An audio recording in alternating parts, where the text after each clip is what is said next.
Vamos lá, então vou compartilhar aqui a apresentação para que vocês possam acompanhar também. Então já estão gravando também a aula e, e assim a gente vai jogando aqui a nossa apresentação. Então hoje é a 12ª aula, nós estudamos os sinais de Jesus no Evangelho de São João, então rendeu aí 11 semanas, né, ou 12 semanas que nós estamos estudando os sinais, os 7 sinais. E hoje nós finalizamos então com o último sinal, que é a ressurreição de Lázaro, como está na Sagrada Escritura. Mas depois nós vamos falar um pouquinho sobre essa dimensão da ressurreição. Para que a gente possa entrar no contexto do sinal ou do milagre, é preciso a gente ter alguma chave de leitura, né? Então, a chave de leitura, algo que nos faça compreender o milagre ou o sinal, né? No Evangelho de São João, a glorificação de Jesus acontece através da sua morte. Como está descrito no capítulo 12, versículo 23, depois no capítulo 17, versículo 1. Então, a hora da glorificação de Jesus, a hora máxima de Jesus é a sua morte, sua paixão, morte e, claro, a consequência da morte de Jesus, que é a ressurreição. Então, foi para isso que ele veio, né? Então, ele está sempre direcionando para essa realidade. Uma das causas da condenação de Jesus uma das causas de sua condenação à morte vai ser a ressurreição de Lázaro. Passagem esta que conclui a primeira parte do Evangelho segundo João e dá início à segunda parte, o livro da glória, que é a paixão, morte e ressurreição do Senhor. Então, o livro de São João ele é composto por duas partes, né? Primeira parte é essa que nós estamos concluindo hoje, que é o Evangelho dos Sinais, ou o Livro dos Sinais, né? Então, a primeira parte do Evangelho de São João é chamado de Livro dos Sinais. E a segunda parte é o Livro da Glória. Então, a glória de Jesus, né? Que se dá pela sua paixão, morte e ressurreição. Então, a glorificação de Jesus se dá por sua morte. Então, é interessante porque aqui nós vamos tocar nessa realidade. Nós vamos tocar nesse sentido. Vamos ver Jesus dizendo, olha, isso aconteceu não por nada, mas para manifestar a minha glória, né? Ou manifestar a glória de Deus. Nós vamos partir, é um texto grande, né? Se você olhar ali, são duas páginas da Bíblia. Então, são 57 versículos. Então, nós vamos lendo ele numa leitura dinâmica. Aí já vamos lendo, já vamos explicando o que precisa ser explicado, e daí no final a gente faz uma conclusão, como a gente tem feito com os outros textos também. Só que esse é mais longo, né? Esse é um pouco maior do que os outros textos. Então, no capítulo 11, versículos do 1 ao 16, diz assim: Lázaro caiu doente em Betânia, onde estava Maria e sua irmã Marta. Maria era quem ungira o Senhor com o óleo perfumado e lhe enxugara os pés com seus cabelos. E Lázaro, que estava enfermo, era seu irmão. Suas irmãs mandaram, pois, dizer a Jesus: Senhor, aquele que tu amas está enfermo. A essas palavras, disse-lhes Jesus: Essa enfermidade não causará a morte, mas tem por finalidade a glória de Deus. Por ela será glorificado o Filho de Deus. Olha que interessante. Pela doença, por esse fato com Lázaro, ele não vai levar, Jesus vai dizer, não levará ele à morte, mas isso vai acontecer tem como finalidade a glória de Deus. Então, isso acontece para a glória de Deus. Por ela será glorificado o Filho de Deus. Ora, Jesus amava Marta, Maria, sua irmã e Lázaro. Mas, embora tivesse ouvido que ele estava enfermo, demorou ainda 2 dias no mesmo lugar. Depois disse aos seus discípulos: Voltemos para a Judéia. Mestre, responderam eles, há pouco os judeus te queriam apedrejar e voltas para lá? Jesus respondeu: Não são 12 as horas do dia? Quem caminha no dia não tropeça, porque vê a luz, porque vê a luz deste mundo. Mas quem anda de noite tropeça, porque lhe falta a luz. Depois dessas palavras, ele acrescentou: Lázaro, nosso amigo, dorme, mas vou despertá-lo. Disseram-lhe os seus discípulos: Senhor, se ele dorme, há de sarar.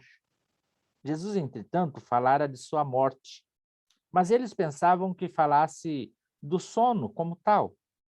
Então Jesus lhes declarou abertamente: Lázaro morreu. Alegro-me por vossa causa, por não terdes estado lá, para que creiais. Mas vamos a ele.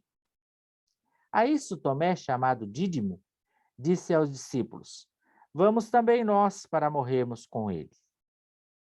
Então, essa é a primeira parte, uma introdução, que nos coloca no contexto do que vai acontecer, nos apresenta quem são essas pessoas. Então, é Marta, Maria e Lázaro. São 3 irmãos, né? 3 irmãos, amigos de Jesus. Essa casa é uma casa que Jesus vai algumas vezes, né? Tem algumas passagens de encontro de Jesus com eles. Primeiro, aquela passagem célebre, né? Quando Marta fazia as coisas e Maria estava sentada aos pés de Jesus. Lázaro não estava. Agora aqui Lázaro traz Lázaro presente. Eles moram em Betânia, né? E é interessante porque mandam um recado para Jesus, né? Mandam dizer: olha, aquele que tu amas, né? O teu amigo Lázaro está enfermo. E Jesus demora 2 dias ainda a ir, né? Lázaro estava doente, as irmãs mandam chamar Jesus. Aquele a quem amas está doente. Jesus atende ao pedido e explica: essa doença não é mortal, mas é para a glória de Deus, para que por ela seja glorificado o Filho de Deus. Então, trazendo aquele sentido de que por ela é glorificado o Filho de Deus, mas não é só o sentido de que ele vai triunfar sobre a morte, vai dar a vida a Lázaro de novo. Não, não é apenas esse sentido, mas que essa ação de Jesus em favor de Lázaro vai o levar à morte, e lá na sua paixão, morte e ressurreição manifesta a glória de Deus. E Jesus então fica ali 2 dias e depois ele vai. Primeiro ele tem lá o diálogo com os discípulos, né? Olha, Lázaro Lázaro está dormindo, ele não morreu. Os discípulos acham: bom, se ele está dormindo, vai melhorar. E Jesus: não, peraí, vocês não entenderam. Na verdade, ele morreu. Ele morreu mesmo, né? Mas eu vou trazê-lo à vida de novo. Ele vai ressuscitar, eu vou reanimá-lo. E Jesus então vai até Betânia, né? Ele vai descer a Betânia, né? Então, essa é a introdução, a primeira parte, para a gente contextualizar personagens que estão juntos. Jesus, os discípulos, Marta, Maria e Lázaro, né? Jesus vai. Poucos dias antes ele tinha sido expulso da Judéia, né? Mas agora, por causa do amigo, ele expõe a sua vida. É temática de João também, essa dimensão da amizade. Um outro momento, Jesus vai dizer: não há maior amor do que aquele que dá a sua vida por seu amigo. E agora aqui Jesus vai expor a sua vida por causa do amigo Lázaro. De tanto que é sério esse fato, que Tomé vai dizer assim: então vamos com ele e vamos morrer tudo lá, né? Se ele vai, nós também vamos e vamos morrer com ele. De tanto que era sério essa descida, essa ida a Betânia, a casa de Marta, de Maria e de Lázaro. Então, primeira parte, basicamente é isso. Segunda parte vai no capítulo 11, dos versículos 17 a 19. Então, a chegada de Jesus em Betânia. À chegada de Jesus, já havia 4 dias que Lázaro estava no sepulcro. Ora, Betânia distava de Jerusalém cerca de 15 estádios. Muitos judeus tinham vindo a Marta e Maria para lhes apresentar condolência pela morte do seu irmão. Então, Jesus chega, já tinha enterrado, já fazia 4 dias que ele estava enterrado.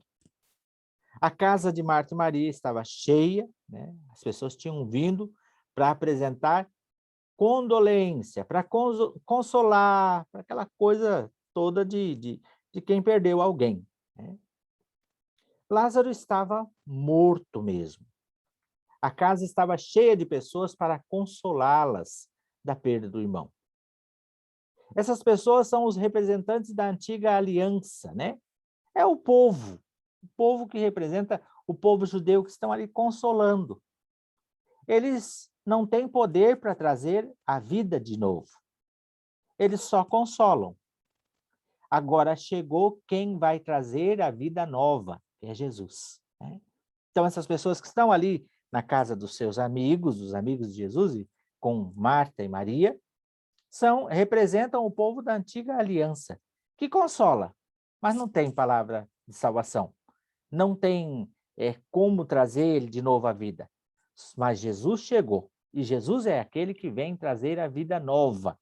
Então, esse sentido dessa chegada. Na terceira parte, né, eu fui dividindo por partes para a gente ler o texto e ir pegando aquilo que vem à tona e que é interessante. No capítulo 11, versículo 20 ao 24. Jesus então chegou, as pessoas estão ali. Mal Marta soube da vinda de Jesus, saiu-lhe ao encontro. Maria, porém, estava sentada em casa. Marta disse a Jesus: Senhor, se tivesse estado aqui, meu irmão não teria morrido. Mas sei também agora que tudo o que pedirdes a Deus, Deus te concederá. Disse-lhe Jesus: Teu irmão ressurgirá. Respondeu-lhe Marta: Sei que há de ressurgir na ressurreição do último dia. Então, Marta vai ao encontro de Jesus. Marta é uma mulher de atitude, que vai ao encontro, que busca solução. Quando nós lemos aquela passagem de Marta e Maria, nós vamos ver uma Marta que está agitada com os afazeres da casa, enquanto Maria sentou, e Maria continua sentada, né? Marta continua agitada. Marta é alguém que vai ao encontro, que tem atitude, que vai em busca de solução, né? Então, a igreja sempre é conduzida por uma dimensão contemplativa e por uma dimensão ativa. A nossa vida cristã, ela tem essa dimensão de contemplação e de ação, estão presentes. Essas duas dimensões da igreja. Por um lado, ela é orante e contemplativa. Por outro lado, ela é missionária. E aqui Marta representa esse sentido de uma mulher ativa, de uma mulher missionária, de uma mulher que vai ao encontro. E ela vai ao encontro de Jesus, né? Ela vai ao encontro de Jesus e expressa que aquilo que era comum entre o povo judeu, uma boa parte do povo judeu acreditava na ressurreição. E Marta é dessas que acredita na ressurreição. Ali tem um diálogo entre Jesus e Marta, né? Depois nós vamos tocar nisso aqui de novo, porque no encontro com Maria é interessante também nós confrontarmos as duas atitudes dessas mulheres. Pela frente, parte 4. Capítulo 11, do 25 ao 27.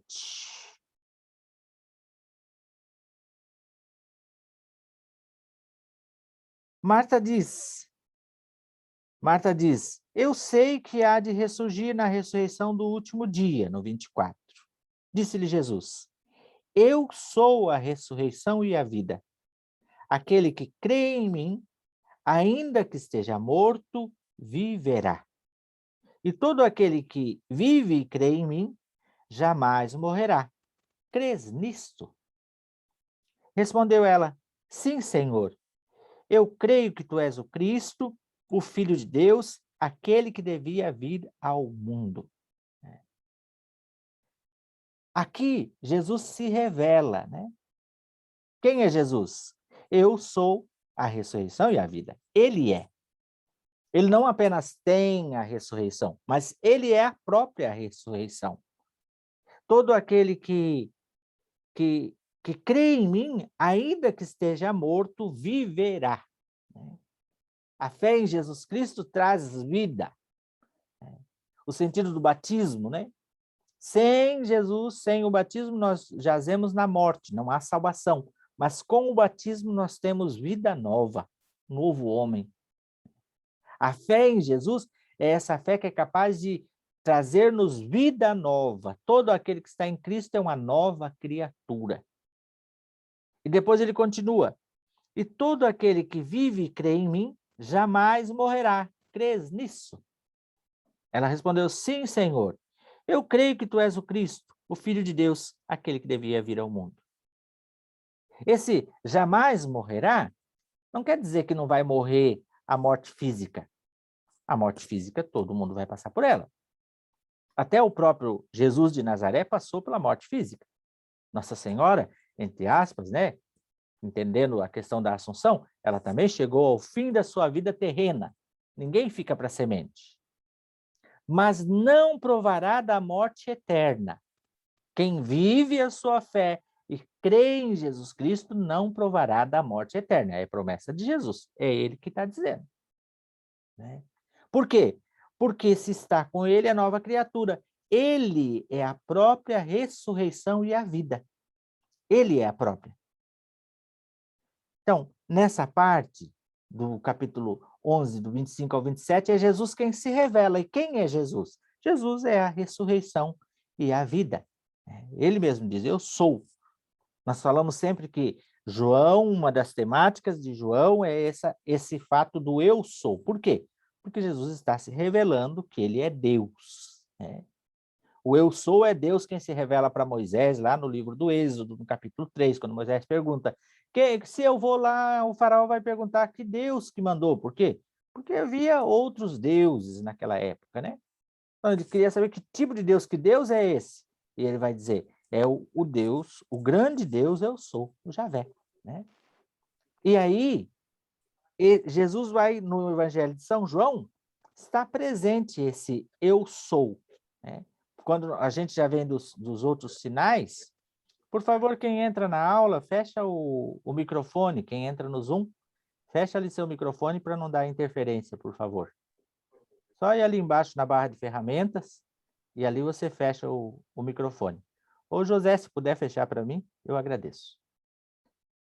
Então, essa temática... fechei. Tá bom, obrigado. Do eu sou. Então, Jesus aqui, ele se identifica como o quê? Ele é a ressurreição e a vida. Aquele que crê em mim, ainda que esteja morto, viverá. E todo aquele que vive e crê em mim, jamais morrerá. Crês nisso? Eu gosto muito desse versículo 26, e ele marca a minha vida. A primeira vez que eu abri a palavra e tive uma palavra inspirada dentro de uma dinâmica carismática, né? Eu venho da renovação carismática, eu fiz experiência de oração. Depois vim para dentro da minha comunidade, hoje vivo em comunidade, a Arca da Aliança, minha comunidade. É uma comunidade nova que vive a espiritualidade da renovação carismática, que é um bem para a igreja. O Papa Francisco mesmo disse que é um bem para a igreja. Eu não tinha experiência com a palavra. Eu fui no primeiro retiro de experiência de oração.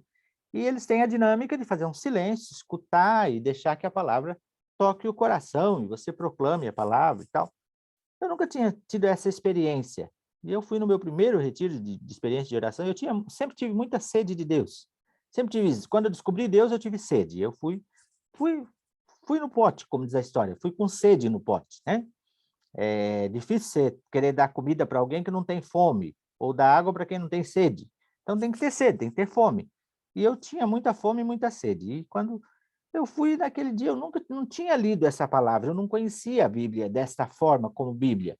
Eu conhecia alguma coisa que minha mãe falava, um pouco de catequese, um pouco, mas era muito pouco. E no momento de oração silenciou e me veio esse versículo. todo aquele que vive e crê em mim jamais morrerá. E aí eu falei em voz alta, né? Falei em voz alta, mas eu não sabia onde estava isso, eu não sei de onde eu tinha tirado, eu tinha ouvido em algum lugar e aquilo me marcou e me veio aquela palavra inspirada. Em seguida, sentei, abri a Bíblia, bom, capítulo 11, versículo 26. Fui lendo e encontrei. Quando eu encontrei, foi como se eu encontrasse um tesouro. E aquilo assim me ferveu a fé, porque eu percebi, opa, peraí, está na palavra de Deus, é palavra inspirada, né? Então, para mim, até marquei. Isso aqui já é a minha terceira ou quarta Bíblia, toda a Bíblia que eu tenho, eu marco, eu sublinho, porque isso aqui para mim é importante, esse versículo. Né? Então, só abrindo um parênteses, contando um pouquinho da minha experiência aqui, né? Só um fato. Seguimos para a quinta parte. Então, quinta parte. O encontro de Jesus, de Maria com Jesus. Então, é a segunda irmã. A primeira, Marta, uma mulher ativa, uma mulher que sai, tem atitude. Quando sabe que Jesus chegou, ela vai rápido. Mas agora, a outra irmã. Versículo 28. A essas palavras, tem ali o discurso, Marta proclama a sua fé. Por um lado, Jesus se revela, né, como sendo a ressurreição e a vida. Por outro lado, Marta proclama a sua fé.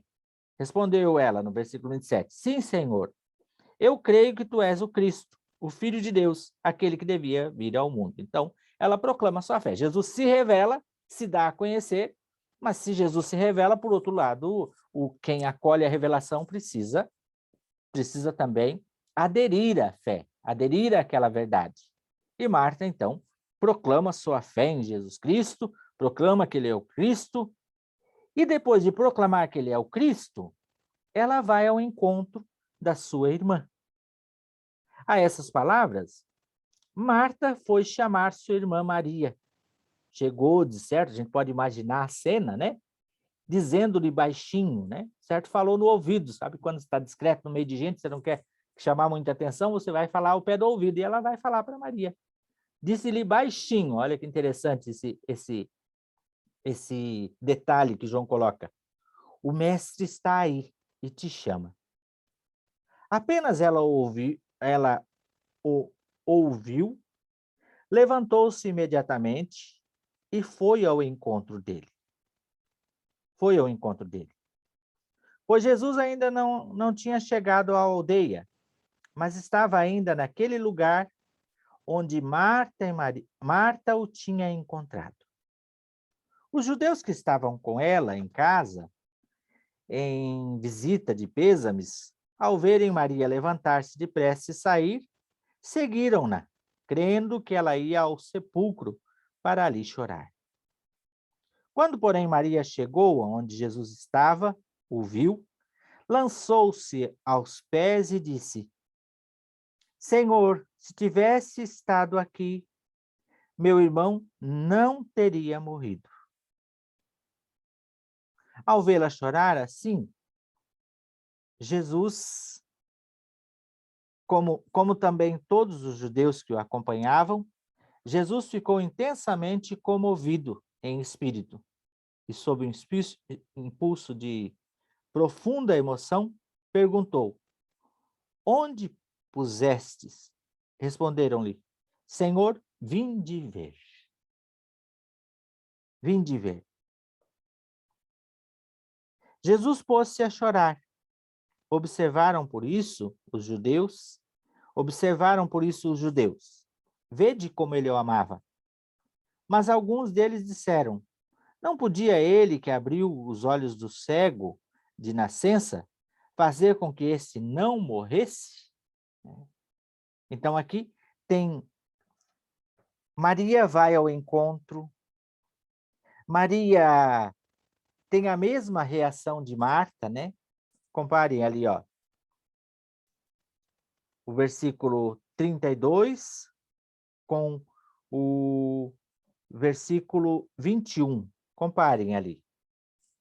Olha, o 32. Quando, porém, Maria chegou onde Jesus estava e o viu, lançou-se a seus pés e disse-lhe: Senhor, se tivesse estado aqui, meu irmão não tinha morrido. Só que é interessante. Jesus se revelou para Marta. Jesus se revelou para Marta como sendo a ressurreição e a vida. Para Maria, ele não tem a parte de Jesus. A atitude das duas é bem semelhante. A palavra, né? Senhor, se tivesse estado aqui, meu irmão não tinha morrido. As duas se manifestam dessa forma. Mas Maria não. Para Marta, Jesus se revela. Né? Jesus se revela. Para Maria, não. Não tem aquela parte ali de Jesus tentar convencer ela. Não, mas ela não tem. Por quê? Porque talvez para Maria já tinha a certeza de quem era Jesus. Marta ainda talvez precisasse reconhecer Jesus. Talvez Maria não precisasse da revelação, ela já acreditava, ela já tinha a certeza, de tanto que ela ficou esperando em casa, ela nem foi correndo pelas estradas, ela não entrou no desespero. Né? E Jesus então, ela chegou, Maria viu, lançou-se aos pés e disse, Senhor, se tivesse estado aqui, meu irmão não tinha morrido. Maria se lança aos pés. Então, esse lançar aos pés, a gente tem muito isso, né? De joelhos diante de Jesus, a gente se dobra diante de Jesus. Né? Esse ato dela de dobrar, de cair aos pés, tem o sentido que ela já porta esse reconhecimento de quem é Jesus. Coisa que Marta talvez ainda não. Né? Marta vai ao encontro dizendo, olha, se tivesse estado aqui, meu irmão não tinha morrido. E Jesus então vai se revelar a ela. Ela então se prostra, se lança aos pés de Jesus, e ali ela chora. Ao vê-la chorar, assim como também todos os judeus que a acompanhavam, Jesus ficou intensamente comovido em espírito e, sob o impulso de profunda emoção, perguntou, onde pusestes? Responderam, vinde ver. Jesus pôs-se a chorar. Observaram os judeus, vede como ele o amava. João aqui traz traços humanos de Jesus. Jesus, ele é humano, é 100% divino, 100% humano. Ele é um Jesus que é capaz de amar, de chorar a perda do amigo, né? É interessante isso aqui, né? Um Deus que é capaz de chorar a perda de um amigo. Um Deus que se compadece, um Deus que é tão grande, mas que tem compaixão do amigo. Isso chama a atenção dos que estão perto e dizem, vede como ele o amava. E fico impressionado do amor de Jesus para com Lázaro. Por outro lado, outros já vão dizer, mas se ele amava tanto, não podia ele, que abriu os olhos do cego de nascença, fazer com que este não morresse? Se amava tanto, mas às vezes a gente tem esses questionamentos, né? A gente fala, Deus ama, Deus te ama, Deus ama a humanidade, e as pessoas dizem assim, se Deus amasse tanto, nós não estávamos dentro de uma pandemia. De vez em quando a gente escuta isso, né? Com certeza vocês já escutaram isso, né? Não entendo esse amor de Deus. Como que pode amar tanto, mas aquele que era tão servo dele morreu tão cedo? E às vezes as pessoas têm esses questionamentos, e aqui surge esse questionamento também. Quem? Alguns, aqueles que estavam ali. Gente da multidão. Gente da multidão. Também é a mesma atitude. Marta e Maria também vai dizer no início, olha, se tivesse estado aqui, meu irmão não tinha morrido. Agora aqui, essas pessoas também têm a mesma atitude, mas só murmuração, só estão resmungando ao redor. Eles não têm esse enfrentamento com Jesus, ou olho no olho, o encontro pessoal, coisa que Marta e Maria tiveram. E falaram a mesma coisa para Jesus de um modo diferente. Né? Nós vamos então para a sexta parte, né? Que é uma divisão que eu fiz do texto para a gente estar lendo dinamicamente, e aí a gente vai, então, estamos estudando o texto. No capítulo 11, do 38 ao 40, Jesus então pede para levarem ao túmulo, eles vão então, Tomado novamente de profunda emoção, Jesus foi ao sepulcro. Era uma gruta coberta por uma pedra. Jesus ordenou: tirai a pedra. Disse-lhe Marta, irmã do morto: Senhor, já cheira mal, pois há 4 dias ele está aí. Respondeu-lhe Jesus: não te disse, Marta, né? Provavelmente ele diz assim: Marta, Marta, eu já não te falei, eu já não te disse, se creres verás a glória de Deus. É interessante que Marta tem a mesma atitude que nós diante das coisas, né? A gente também é assim, né? Às vezes acredita com a força, eu sei que tu podes, mas de repente a gente já dá aquela tremida nas pernas. É interessante ver Marta, que era tão amiga de Jesus, que sabia de tanta coisa, que vai falar lá atrás, né? Eu sei, eu creio que tu és o Filho de Deus, aquele que devia vir ao mundo. Eu creio que tudo que pedir a Deus, ele fará. Mas agora, diante do túmulo, diante de uma situação difícil, porque nunca se tinha ouvido falar que alguém ressuscitou um morto que já estava há 4 dias, né? 4 dias é sinal de quê? Ele já tinha entrado num estado de decomposição. Depois do 3º dia, o corpo começa a se decompor. E ela diz assim, não, mas vai tirar a pedra. Não, primeiro que é um escândalo, né? É um escândalo mexer no defunto, mas também que vai expor aqui. E Jesus diz, Marta, eu não te disse, se creres verás a glória de Deus. E olha a temática aqui de novo, ó. Se creres verás a glória de Deus. Isso aconteceu para a glória de Deus. Teu irmão ressurgirá, né, para a glória de Deus. Não te disse? Tirai, pois, a pedra, disse Jesus. Tiraram, pois, a pedra. Levantando Jesus os olhos, se creres, verás a glória de Deus. E tiraram a pedra. Tiraram a pedra. Até aqui. Do 38 ao 40, Jesus está junto ao túmulo. Jesus expressa emoção. Jesus dá uma ordem. Tem uma certa resistência. Mas, por fim, retiraram a pedra, né? Então, ali Jesus está diante do túmulo, diante de uma situação da morte de um amigo. E vendo as irmãs que choram, vendo a dor daquelas irmãs, porque vai ficar duas mulheres, não tem pai, não tem filho. Aquele irmão é o arrimo de família, né? 2 mulheres sozinhas, vivendo numa sociedade onde a mulher ela não tem assim uma certa expressão de valor, vão sofrer. Então tem todo esse sentido aqui. A princípio são 2 mulheres solteiras, porque não fala nada de marido, não fala nada de filhos, são jovens, moças, que têm o irmão que é arrimo de família. E Jesus então vai se compadecer dessa situação. Jesus está comovido, porque ele conhecia, era uma casa onde ele frequentava, é uma casa de amigos, né? E é interessante porque aqui Jesus, ele é Deus, né?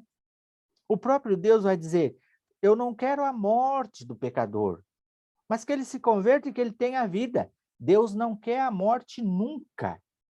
Imagine, Deus se faz amigo dos homens. Nem sempre os homens são amigos de Deus, mas Deus é sempre amigo dos homens, sempre.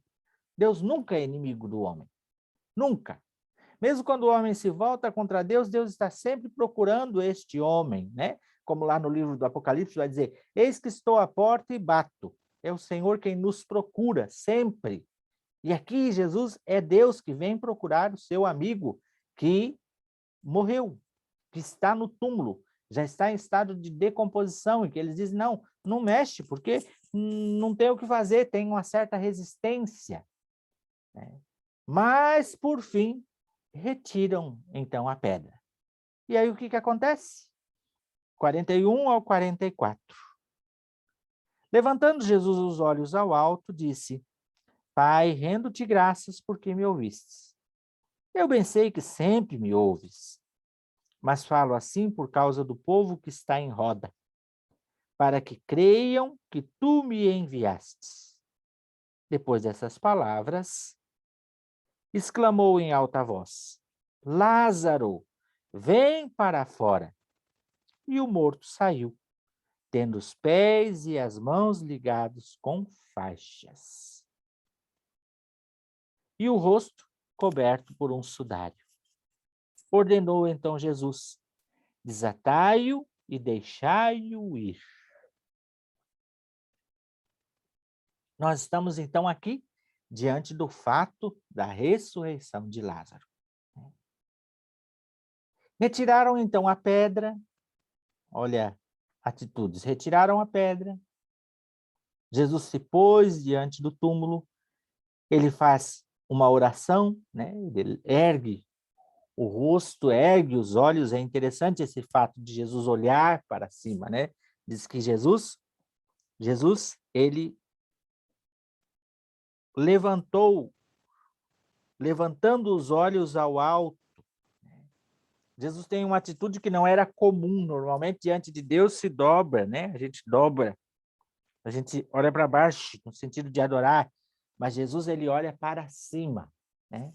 Os monges, quando você encontra um monge que é contemplativo, que vive num mosteiro, ou monjas, muitos deles têm assim a cabeça assim arcada. Eu já conheci vários, né? A gente frequenta muito a Trapa, aqui em Campo do Tenente, e é comum você ver monges que vai ficando velho, ele vai ficando arcado, né? A coluna dele se deforma, porque para o monge, ele está sempre na presença de Deus, e na presença de Deus a gente faz reverência.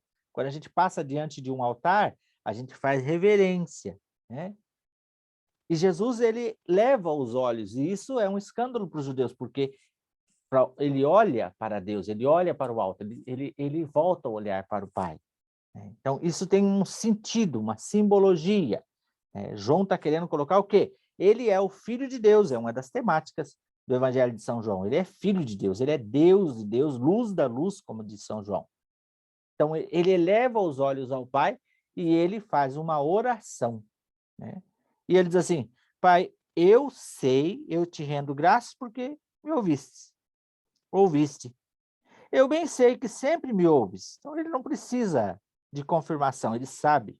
Mas falo assim, por fim, por causa do povo que está em volta, para que creiam que tu me enviaste. Porque aqui é uma manifestação do Messias, o Messias que vai dar vida nova, vai ressuscitar os mortos. E depois, quando Jesus vai enviar os discípulos, no envio dos discípulos, nos relatos dos evangelhos, é uma das dimensões de Jesus vai dizer: ressuscitai os mortos. Tudo aquilo que Jesus fez, ele vai dar autoridade para que os seus discípulos também façam. E claro, quando fala de ressuscitar os mortos, é dar vida, sim, mas também ressuscitar os mortos do pecado, pela força da palavra de Deus, porque quem vive no pecado jaz na morte, né? A recompensa do pecado é a morte. Então tem esse sentido também quando Jesus envia os discípulos para ressuscitar os mortos, tirar da morte do pecado para a vida nova em Cristo Jesus. Ele eleva os olhos aos céus, ele faz então uma oração e dá uma ordem. Ele ordena: Lázaro, vem para fora. A palavra de Jesus é capaz de tocar o ouvido de um morto e trazê-lo para fora. A palavra de Jesus nos tira do pecado, da morte. A palavra de Jesus é capaz de gerar vida nova em nós. Agostinho, Santo Agostinho vai dizer, ele tem um encontro com a palavra e a palavra de Deus o traz para a vida. E ele vai dizer assim: o teu grito rompeu minha surdez. Essa palavra de Jesus que é capaz de romper a surdez. E ele dá uma ordem: Lázaro, vem para fora. Lázaro então saiu. Jesus saiu atado com faixas. Por quê? Porque naquela época não tinha caixão, então eles envolviam em pano, né? Uma mortalha, um esquife. E Lázaro, do jeito que estava, ele saiu. Ele saiu. A palavra de Deus tocou Lázaro lá onde ele estava e ele saiu. Saiu se arrastando. Ninguém foi lá pegar no corpo do morto. Ninguém foi lá arrastar o caixão, mas ele saiu, ele veio, né? A partir da palavra de Jesus. E Jesus então vai dizer: desatai-o e deixai-o ir. Parte sétima do versículo 40, essa nós já lemos, né? Por fim, a conclusão, então. Conclusão. A consequência do sinal. Esse sinal traz duas consequências. A primeira consequência, versículo 45. Muitos dos judeus que tinham vindo a Marta e Maria viram o que Jesus fizera e creram nele. Então, muitos que estavam ali, e aqui a conclusão do sinal de Jesus, lembra que uma das nossas falas para os evangelhos sinóticos, Mateus, Marcos e Lucas, primeiro se demonstra a fé para conseguir o milagre, né? É exigido a fé para que o milagre aconteça. Para João, o milagre é sempre um sinal que suscita a fé. Jesus faz o sinal, faz o milagre, e através desse milagre as pessoas acreditam nele. E aqui não é diferente. Então, depois, muitos dos judeus que tinham vindo a Marta e Maria, que tinham seguido, que estavam ali ao redor do túmulo, muitos viram o que Jesus fizera e creram nele. Muitos viram o milagre e acreditaram. Porém, lá no versículo 53, se alguns acreditaram, nós poderíamos ler os outros versículos também, você pode ler depois os outros versículos. Alguns não acreditaram e, desde aquele momento, resolveram tirar-lhe a vida. Então, é interessante que todos estavam ali e viram o milagre. Todos estavam ali e viram o que Jesus fez. Para alguns, foi um sinal que suscitou a fé e passaram a acreditar em Jesus. Outros, ao invés de acreditar em Jesus e reconhecer que ele era o Messias, resolveram, então, tirar a vida. E é interessante porque, finalizando esse texto, se você virar a página, finalizando o texto, depois tem um jantar em Betânia e a entrada de Jesus em Jerusalém.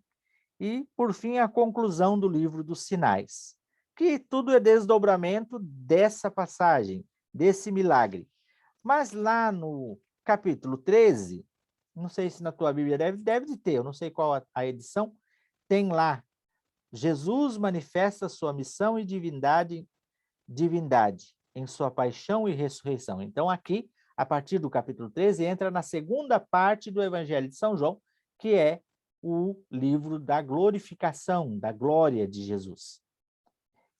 Esse milagre que Jesus faz suscita a fé em quem acredita nele, mas também desdobra numa perseguição maior, que a partir daqui, então, vão persegui-lo e vão decidir aqui que vão ter que tirar a vida.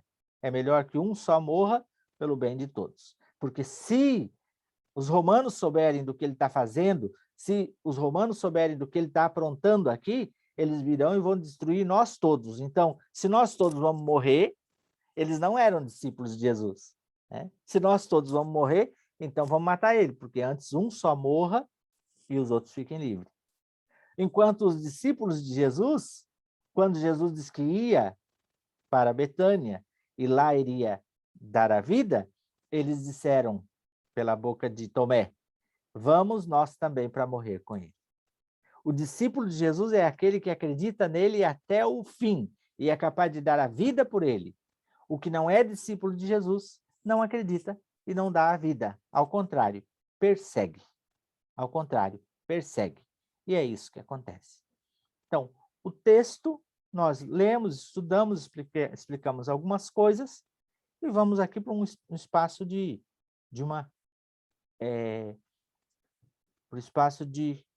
algumas considerações finais que é importante para que a gente entenda esse milagre, né?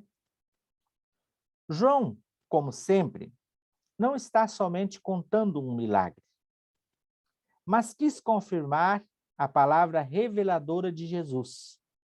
Eu sou a ressurreição e a vida. Então, João não quer apenas contar o milagre. Não está contando um fato apenas. Ele não está dizendo, olha, o milagre foi esplêndido, estrondoroso. Mas o milagre para João é um sinal que manifesta o quê? Que Jesus é a ressurreição e a vida. É isso que João traz à tona a partir deste sinal. Ele não está apenas contando um milagre, um fato, mas ele está trazendo à tona. Esse milagre é um sinal de que Jesus ele é a ressurreição e a vida. E não é uma vida qualquer, é uma vida plena, vida em abundância. Segundo, Lázaro morto, o Lázaro que está morto, esse homem que está morto, que morreu, que o Evangelho não conta qual foi a doença. Não conta, né? Não conta. Que tipo de doença? Para alguns, Lázaro era um leproso. Para alguns, já ouvi muito isso, dizer que Lázaro era um leproso, né? Mas a palavra, eu não encontro base bíblica para isso, né? Mas lembro que o padre Léo gostava muito de tocar nessas passagens de Lázaro, Marta e Maria, e ele pregando, ele dizia que Lázaro era um leproso, né? Ele era um leproso. E, por causa dessa lepra, ele teria morrido, mas não fala por que ele morreu. Não fala por que ele morreu. Mas Lázaro morto, ele é símbolo de toda a humanidade morta pelo pecado. Esse homem que está morto, já há 4 dias, ele é símbolo de toda a humanidade. O homem que está morto para o pecado. A vida que Jesus lhe restituiu é sinal da verdadeira vida que Jesus concede a quem nele crê.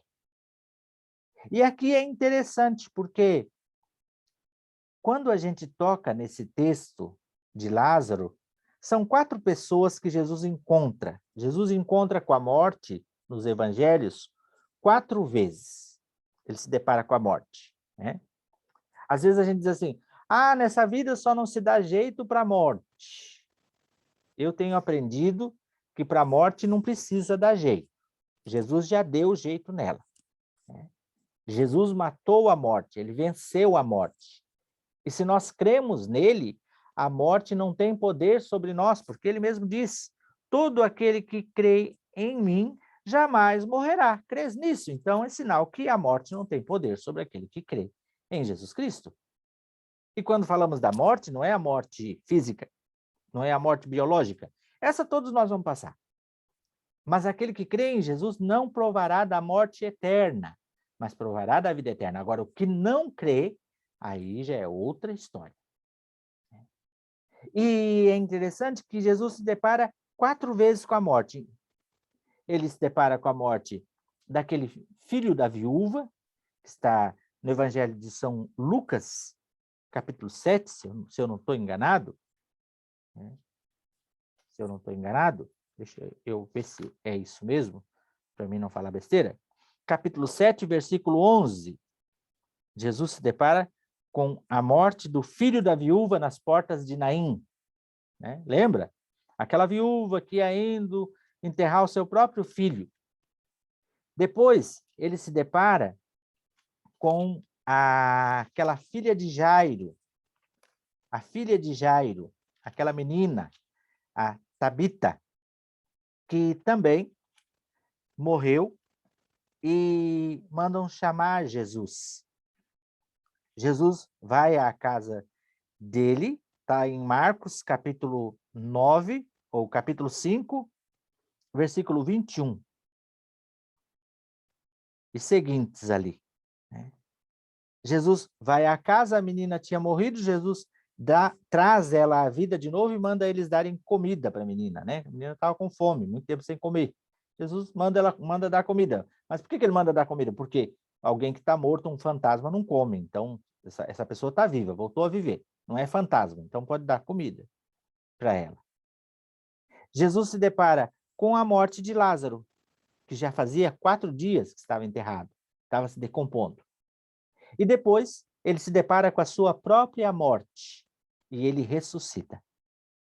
Essas pessoas, o filho da viúva, a menina, filha de Jairo, e Lázaro, Jesus restitui-lhes a vida. Ele restitui a vida, ele traz a eles a vida de novo. Mas eles vão morrer, né? Todos eles vão morrer depois, vão experimentar a morte biológica, isso é normal. Então, para os biblistas, quando se fala desses textos, eles não gostam que diga que Jesus ressuscitou essas pessoas. Não, Jesus reanimou, deu a vida de novo, restituiu a vida, né? Mas depois eles vão morrer. O único que ressuscitou mesmo, que venceu a morte, foi Jesus Cristo. Jesus Cristo. Ele ressuscitou, ele venceu a morte. Então, a única ressurreição em si foi a de Jesus. Aqui ele dá a vida de novo, vai ter mais alguns anos. Lázaro, certo, já era um homem já maduro, não se sabe a idade. Ele viveu mais alguns anos, depois vai morrer de novo. Mas não entrou na morte eterna, né? Tanto que tem São Lázaro, né? A menina, a Tabita, também. Jesus restituiu a vida, dá ela para os seus pais, ficam todos contentes, felizes, se alegram, vão ter muita história para contar, com certeza vão ser grandes testemunhas do poder de Jesus e vão testemunhar Jesus, mas a menina volta a morrer. Agora, Jesus não, ele não morre mais, né? Ele não morre mais, ele vence a morte por seus méritos, pelo seu poder, pela sua fidelidade ao Pai, né? Então, o Lázaro morto representa toda a humanidade. A vida que Jesus restituiu é sinal da verdadeira vida que Jesus concede a quem nele crê. Essa vida é uma vida de fé, é uma vida nova que nos é dada pela fé, em função da fé. O retorno da vida a Lázaro é um prenúncio da vitória de Jesus sobre a morte pela sua ressurreição. Então, esse retorno, esse fato, é um prenúncio, porque tem muito significado, né? Lázaro vem para fora, ele sai,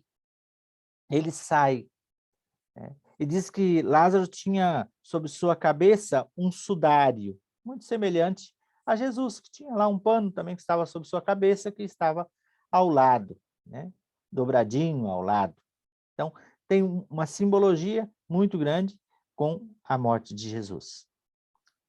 Mas também é interessante, acho que eu não aqui. Outra temática presente na passagem é a fé, necessária para acolher a vida nova que é Jesus. Então, essa fé que é necessária para acolher Jesus, que é a ressurreição e a vida. Essa fé está presente entre os discípulos. Na passagem, entre aqueles que são amigos de Jesus, essa fé é manifestada.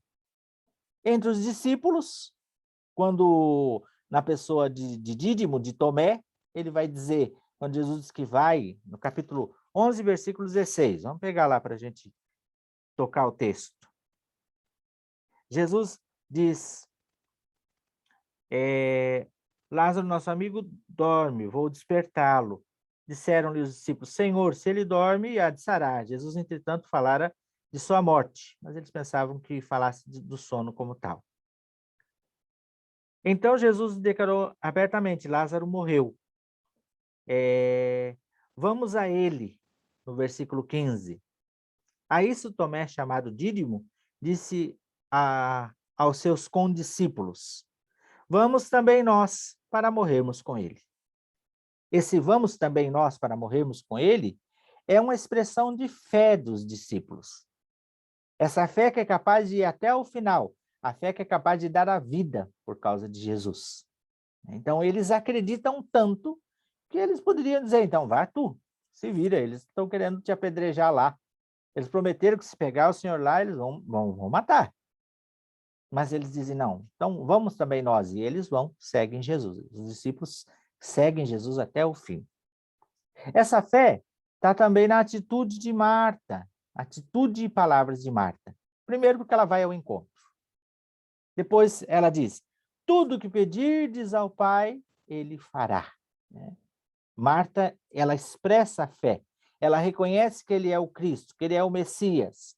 Então, para contemplar, para acolher essa vida nova, essa ressurreição e vida que Jesus traz, é necessário fé.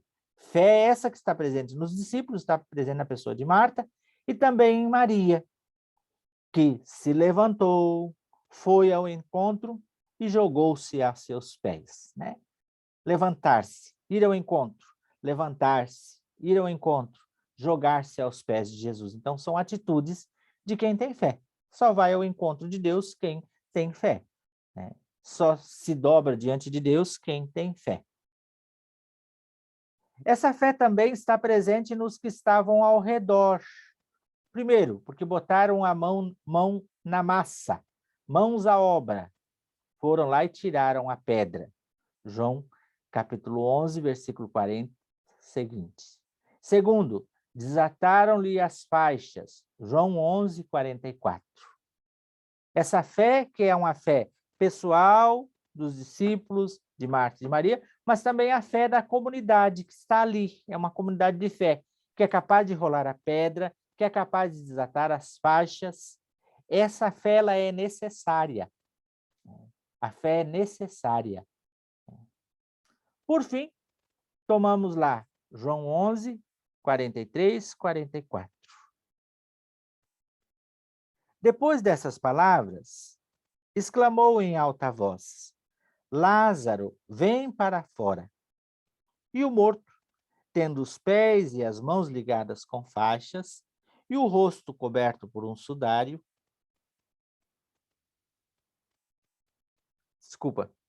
e o morto saiu, tendo os pés e as mãos ligadas com faixas e o rosto coberto por um sudário. Então, Jesus grita: Lázaro, vem para fora. Ninguém vai lá buscar o Lázaro, ninguém vai tirar ele. Mas ele sai pelas suas forças. A palavra de Jesus restituiu-lhe a vida. A palavra de Jesus é capaz de restituir a vida. E aí eu finalizo com uma frase de Santo Agostinho para dizer o que eu quero dizer aqui. Santo Agostinho dizia: o Deus que te criou sem a tua permissão e colaboração, né? Ele diz a tua permissão, eu coloco aqui esse sentido da colaboração, não pode salvar-te sem ela. O Deus que nos cria, para nos criar, Deus não pediu permissão para ninguém para criar o homem, porque isso é ato de amor de Deus para conosco. Mas para salvar-nos, para nos dar a salvação eterna, é necessário cooperação, é necessário fazer a nossa parte. Nós somos corresponsáveis pela salvação que o Senhor nos dá. Por quê? Porque há uma coisa que só nós podemos fazer. Deus não nos violenta. Ele sempre espera de nós essa disposição para acolher a palavra. Porque se nós não acolhermos a palavra, não vai adiantar. Deus continua nos amando sempre, quer nos salvar sempre, a salvação está aberta, a porta do céu está aberta o tempo inteiro. Mas a gente precisa entrar. No céu não se entra obrigado. No céu entra-se só por querer. Sempre digo, quem não quer ir para o céu não vai para o céu, porque ninguém vai entrar no céu amarrado. Assim é Lázaro. Jesus tem o poder de ressuscitar, a palavra para fazer da vida, mas o Lázaro precisa sair pela sua força. Então, esse Lázaro somos todos nós, que talvez jazemos no pecado, mas que em algum momento a palavra do Senhor rompeu a nossa surdez e nós demos um passo na sua direção. Então, o Deus que nos criou sem a nossa permissão, não pode nos salvar sem ela, porque no céu não entra ninguém obrigado. Mas o que consola também, que ninguém vai para o inferno também, se não quiser. Né? Se ninguém entra no céu se não quiser, se não quiser também não vai para o inferno. Porque nessa dinâmica aqui, querer é poder. Né? Se eu não quero ir para o inferno, eu quero ir para o céu. Então, se eu quero ir para o céu, eu vou fazer a minha parte com a graça de Deus, com tudo aquilo que Jesus já fez, já abriu o céu para nós, mas eu vou me esforçar para eu não ir para o inferno, mas para ir para o céu. Então, mais ou menos isso que o texto nos traz, e esse sentido de que o sinal manifesta a glória de Deus, né? Jesus que vai, sabe que Lázaro já morreu, mas ele tem a certeza que esse sinal, esse fato na vida de Lázaro tem a permissão divina e também que vai manifestar a glória de Deus. Assim como na nossa vida. Há muitas coisas que acontecem na nossa vida e que nós nos debatemos, nós questionamos, nós choramos, nós resmungamos, mas depois, quando passa a situação, a gente olha para trás e diz assim, foi por isso que isso aconteceu. Deus estava comigo, Deus não me abandonou. E aí a gente pode dar toda a glória a Deus porque foi a ação dele. Ok? Vou finalizar aqui o compartilhamento para nós voltarmos para a nossa sala e nós finalizarmos aí com o nosso bate-papo. Então, esse é o último sinal do Evangelho de São João. Todos eles têm esse sentido de suscitar a fé. E esse aqui é o divisor de águas entre o livro dos sinais e o livro da glória de Jesus. A partir daqui agora, então, entra-se na condenação de Jesus, na perseguição, né? Aqui no capítulo 13, se você for olhar, já vamos direto para o lava-pés, né? Que é a quinta-feira santa. Já e depois já vem a sexta-feira da paixão e todo o interrogatório, a condenação de Jesus, a morte e a ressurreição do Senhor. Então, nós estamos aqui às portas de tudo isso que vai acontecer a partir daqui no Evangelho de São João. Ok, minha gente? Agora eu queria ouvir quem está aqui um pouquinho, né? Nós estamos em poucos aqui no Zoom. Tem 13, provavelmente os outros vão acompanhar ao longo dos dias aí, lá no canal no YouTube. E eu queria ouvir de vocês, como foi essa jornada, o que agrega, o que fica aí para vocês, essa jornada que nós fizemos até aqui com os sinais do Evangelho de São João.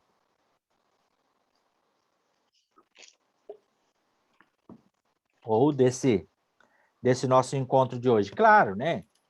O texto tem muito mais coisas. Se a gente fosse fazer aqui, fosse estudar esse texto aqui a fundo, a gente teria que ter umas 3, 4 aulas como essa para poder tocar um pouco mais, porque tem muito tesouro escondido aqui. Mas eu trouxe aquilo que eu achei interessante e aquilo também que é palpável para nós, que é aplicável para nós, né? Eu acho que isso é interessante quando a gente faz um curso bíblico como esse aqui, né?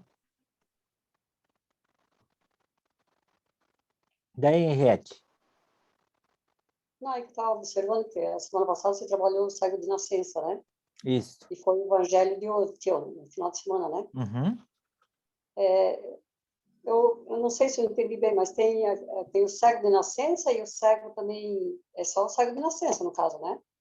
Não tem outro cego que foi... Nos sinais de João, não. Não, né? Só o cego de nascença. Mas João, tem não. outro cego. João, não. Nos outros evangelhos tem. Ah, tá. Isso que eu Nos queria... evangelhos Me tem. chamou Tem a aquele, atenção. o Bartimeu, que é cego, né? Tá, Tem. isso que eu queria lembrar, exatamente. Tem outros milagres de Jesus com Uhum. os cegos, mas aí é nos sinóticos. Em João só tem um cego. João não repete. Por quê? Tá. Porque ele tem uma dinâmica, ele tem uma didática, né? Sim, sim.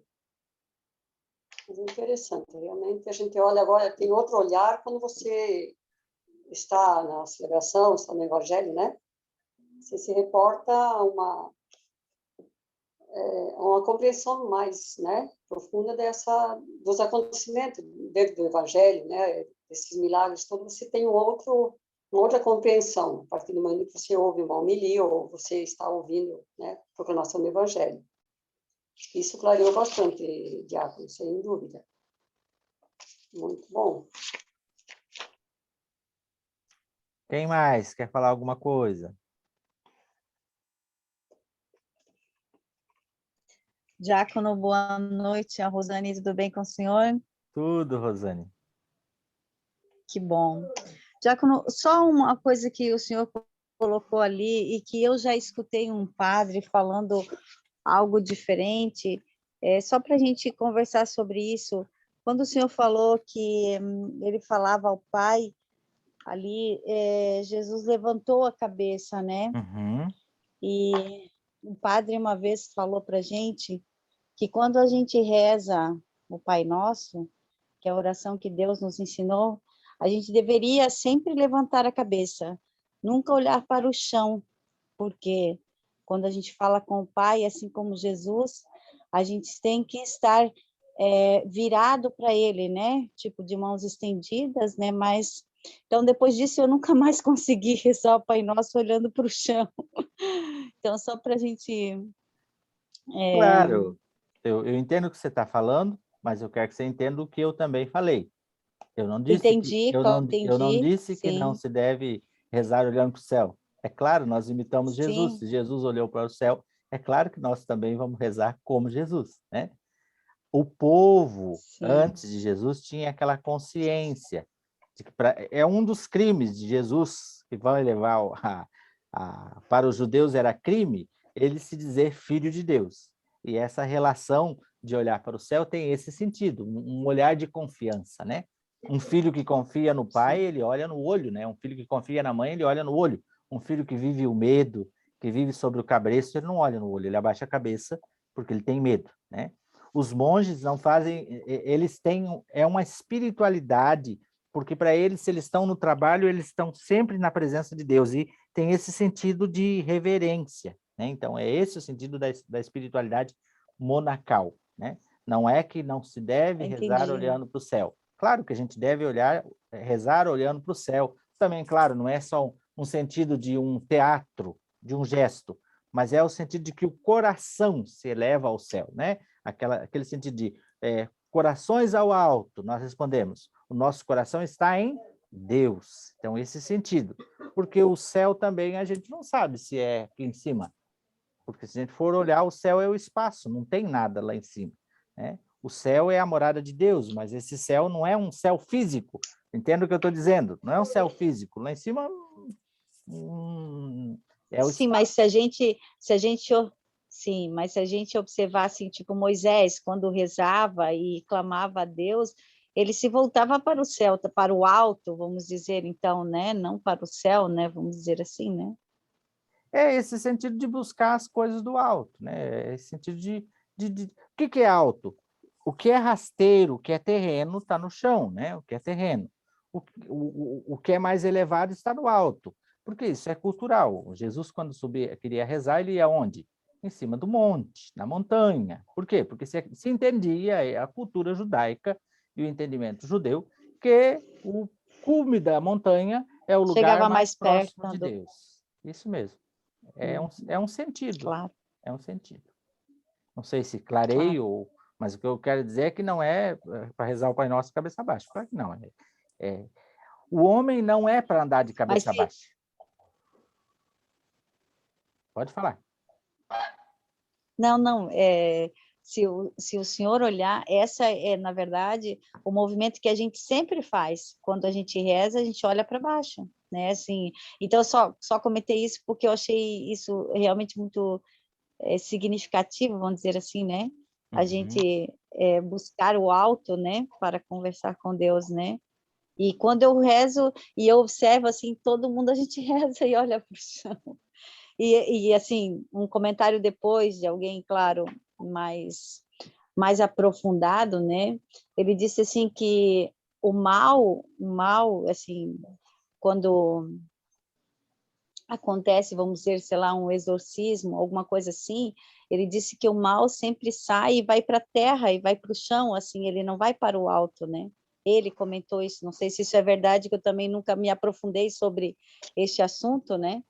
Mas ele falou isso, então, Aí tem o só sentido para ir esse sentido é o sentido da serpente, que se rasteja pelo chão, né? As coisas rasteiras. Então, também, esse é o isso sentido também, do mal que vai nessa forma, certo. né? Então, mas de certo a pessoa usa essa ideia. Mas é interessante isso, porque quando a gente reza o Pai Nosso, a gente reza com as mãos, né? A gente normalmente faz isso quando Levantados. reza. Não é com as mãos Uhum. levantadas, é com as mãos espalmadas. Por quê? Porque a gente está, ao mesmo tempo que a gente está em pé, a gente está em sentido de adoração, né? De prostração. E Nossa. como que a gente se prostra? Assim. Quando a gente entra na igreja, por exemplo, quem é ministro da comunhão, quem tem essa dinâmica, quando você passa diante do altar, você faz o quê? Uma reverência. Reverência. Por quê? Porque você está diante do sagrado. Quando você está diante da Eucaristia, você faz o quê? Você dobra os joelhos. Por quê? Porque você está diante da presença real de Jesus. Então, isso são tudo simbologia que nos ajuda a rezar, né? Não quer dizer que eu não possa Claro. rezar o Pai Nosso, porque é o meu Sim, claro. coração que precisa estar no alto, é o meu coração que precisa estar em Deus. Esse coração que confia que Deus é um Pai amoroso, que Deus é bom, que Deus é misericordioso. Então, é esse sentido, né? Ok, minha gente? Ok. Mais alguém? Se surgir alguma coisa, também pode me chamar lá nos grupos do WhatsApp, lá, fala no meu pessoal, pergunta, corrija também, né? Às vezes a gente falando alguma coisa, sai alguma coisa meio atrapalhada e me pergunte, por favor. Se eu não souber, eu vou atrás. Diácono. Oi, é Renita. Oi. Fala, Renita. Tudo bem? Então, é só para... Eu assim concordo com a Henriette, porque essas aulas assim têm deixado esse entendimento melhor, né? Quando a gente participa da missa, as leituras, né? E as homilias, a gente tem um outro entendimento, a gente se transporta, né? Mesmo para a história, pelo que a gente está acompanhando junto com o senhor. Então, tem sido maravilhoso, tem sido muito bom. É só agradecer e esperar o próximo, né? Que bom. Se tem ajudado, eu fico contente. Muito, muito mesmo. Muito obrigada. De nada.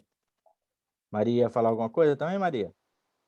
Sim, essa questão da morte de Lázaro e de Talita,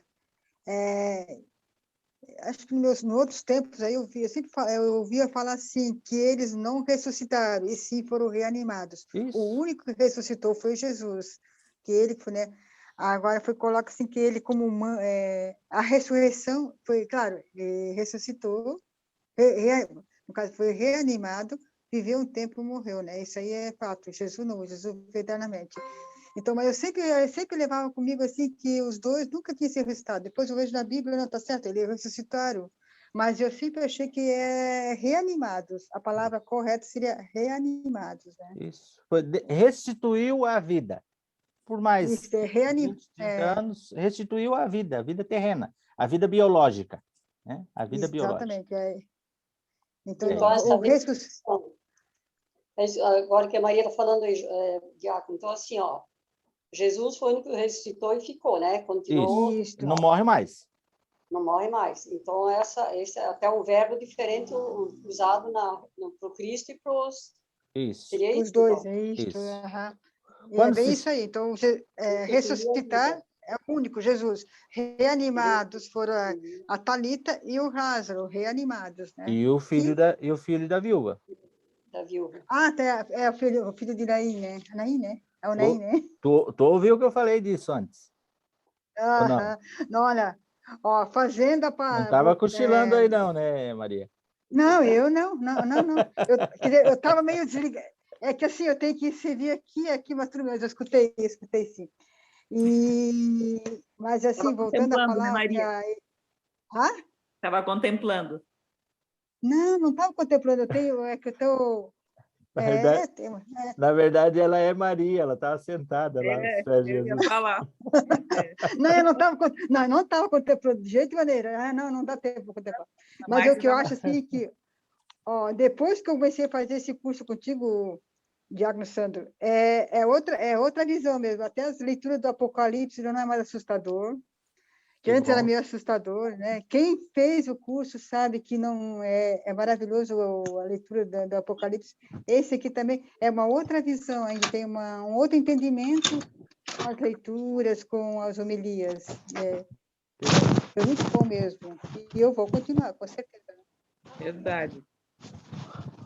Beleza, gente. Então, falta 7 para as 10. A aula hoje foi um pouco mais longa. O texto era não tem problema, amanhã é feriado. Amanhã é feriado, né? E na próxima segunda, então, Vai cair o dia inteiro amanhã. Eu falei, meu, o que eu vou dizer para ela? opa, Estou brigando.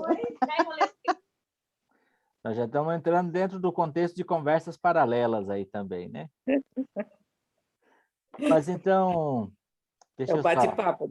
deixa eu fechar a gravação aqui, para depois não ficar muito longo.